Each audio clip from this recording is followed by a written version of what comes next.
તારું મ્યુઝિક જે છે એ તું કે છે કે પપ્પા સાથે તો કોઈ દિવસ ડાયરામાં ગયો જ નથી? ના, હું કોઈ દિવસ ગયો નથી ડાયરામાં. ઇનફેક્ટ અમારા ઘરે કમ્પ્યુટર આવ્યો ને પછી એ વખતે સીડી નો જમાનો હતો, તો એકાદ બે કાર્યક્રમના ડાયરાની સીડી મારી પાસે આવેલી મારા પપ્પાના, તો એ હું બહુ સાંભળ કરતો. પછી એમને ખબર હતી? હા હા, એ તો ખબર હતી અમને. એમાં એમને વાંધો નહોતો, ડાયરામાં લઈ નહોતો જવું મને, એ કારણ કે એમને એવું નહોતું ખબર કે હું આ ફિલ્ડમાં આવીશ. ગાવાનો શોખ હતો એ ખબર હતી, પણ એમને એવું નહોતું ખબર કે ફોક મ્યુઝિક ગમશે મને, કે કારણ કે હું એ વખતે બીજું બધું પણ હું સાંભળતો હતો, સૂફી મ્યુઝિક છે કે ગઝલ્સ છે, બોલિવૂડ છે, એ બધું. એટલે એમને એવી આશા નહોતી કે આ ફોક મ્યુઝિક તરફ વળે આજકાલના યુવાઓ, એવું.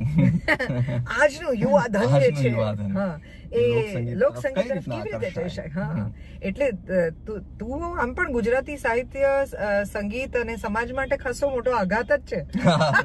આઘાત છું. એટલે you are a beautiful accident, but you are 100% an accident. Yes. તો okay, so he didn't know કે તું કારણ કે હું ઇંગ્લિશ મીડિયમમાં ભણ્યો છું, એટલે એની પણ પોસિબિલિટી નથી. એટલે ઘણી વખત હું ગુજરાતી હું બહુ ફાસ્ટ ટાઈપ કરું કે કંઈક લખું અમુક શબ્દો, તો ઘણા બધા જે ગુજરાતી મીડિયમમાં ભણેલા લોકો છે એ પણ મને આશ્ચર્યથી પૂછે કે તું આટલું જલ્દી ટાઈપ કઈ રીતના કરી લે છે, તું ગુજરાતી લખી કઈ રીતના લે છે. કારણ કે હું ભણ્યો છું ઇંગ્લિશ મીડિયમમાં, પણ હોય કદાચ એ ભાષા પ્રત્યે કે સંગીત પ્રત્યેનું એક તમારું વધારે પડતું લવ હોય તો આવી જાય. એક ખેંચાણ હોઈ શકે અને સાથે સાથે ઉછેર, હા પણ ઉછેર પણ હોય ને, કારણ કે ઘરમાં માતા પિતાની ભાષાના કયા શબ્દો તમારા કાને પડ્યા છે, એ તમારી સાથે વાત કરે છે ત્યારે કઈ ભાષામાં વાત કરે છે, તમને વઢે તો, તમે રડો તો, જે ભાષામાં તમારી આસપાસના મૂળ તમારા સ્થાયી ભાવ જે છે, જે ભાષામાં કોઈ પણ વ્યક્તિ તમારી આસપાસ એક્સપ્રેસ કરતી હોય, એ શબ્દો બહુ ઇઝીલી પછી તમારી અંદર બેસી જાય. પણ આ અગેન આ રેર છે કે કોઈ અંગ્રેજી માધ્યમમાં ભણ્યું હોય અને એને લોકસંગીત તરફનો પ્રેમ થાય. Was it a well thought decision કે લોકસંગીતમાં અત્યારે જગ્યા ખાલી છે ઇન યોર જનરેશન? ના, સહેજે નહીં. હું તમને એવું, હું છે ને શરૂઆતમાં જયારે 12th સ્ટાન્ડર્ડમાં હતો, ફર્સ્ટ યર ઓફ કોલેજમાં, ત્યારે તો જે અમારા આજુબાજુના જેટલા પણ છોકરાઓ હતા એની જેમ જ તે મારો પણ ગોલ એવો જ હતો કે બોલિવૂડમાં જવું છે એમ. હા, અને મેં ઘણા બધા રિયાલિટી શોઝ માટે ઓડિશન પણ આપ્યા, પણ આપણે જેમ ભણવામાં કાચા હતા એમાં પણ ફેલ થયા. ટેલ મી મોર, કઈ પ્રકારના રિયાલિટી શોઝ? આ સારેગામા ને એવા બધા? હા, બધામાં. અને તો પહેલા જ દરવાજેથી કે પહેલા રાઉન્ડમાં ના પાડી દેતા હતા. તો પણ હવે તો તને સાઇન કરવા માટે એ લોકો કહે છે ને, તું ના પાડે છે, એ બધી વાતો મેં સાંભળી છે કે હમ તમારા સબ કોન્ટ્રાક્ટ કરતે થે, અમે તમારી બધી જવાબદારી. કેટલું સરસ. પણ નો, પણ it's a full circle, no, life comes a full circle when you realise કે you thought I was not worth it, I think you're not worth it. ના, એવું તો નહીં, પણ મને એની વેલ્યુ તમે જે કહો છો ને, એ મને એવું લાગે છે કે હું ચેન્નઈ ગયો ને રેમાસલ ઇન્સ્ટિટ્યૂટમાં, પછી વધારે થઈ, કારણ કે ત્યાં સુધી મારો ગોલ વધારે હિન્દી ફિલ્મનો કે બોલિવૂડનો, કે જે એ સમયનું સ્વાભાવિક છે કે તમને વધારે આકર્ષણ હોય એના માટેનું, એવું જ હતું.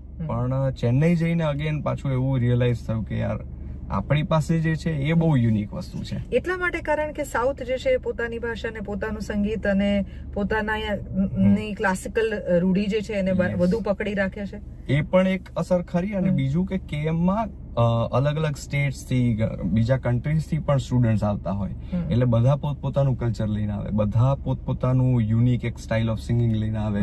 પછી અમારી ફેકલ્ટી જે છે એ બધા વેસ્ટર્ન ફેકલ્ટી હોય, એટલે એ બહાર થી આવ્યા હોય, યુકે થી હોય, યુએસ થી હોય, તો એ બધું જોઈએ ત્યારે આપણને એમ થાય કે આ બધાની વચ્ચે આપણી પાસે શું યુનિક છે. તો આપણને એવી ખબર પડે કે ઓકે, આ હું ગાઉં છું ત્યારે લોકો જોઈ રહ્યા છે, ત્યારે લોકોને બહુ અસર થાય છે.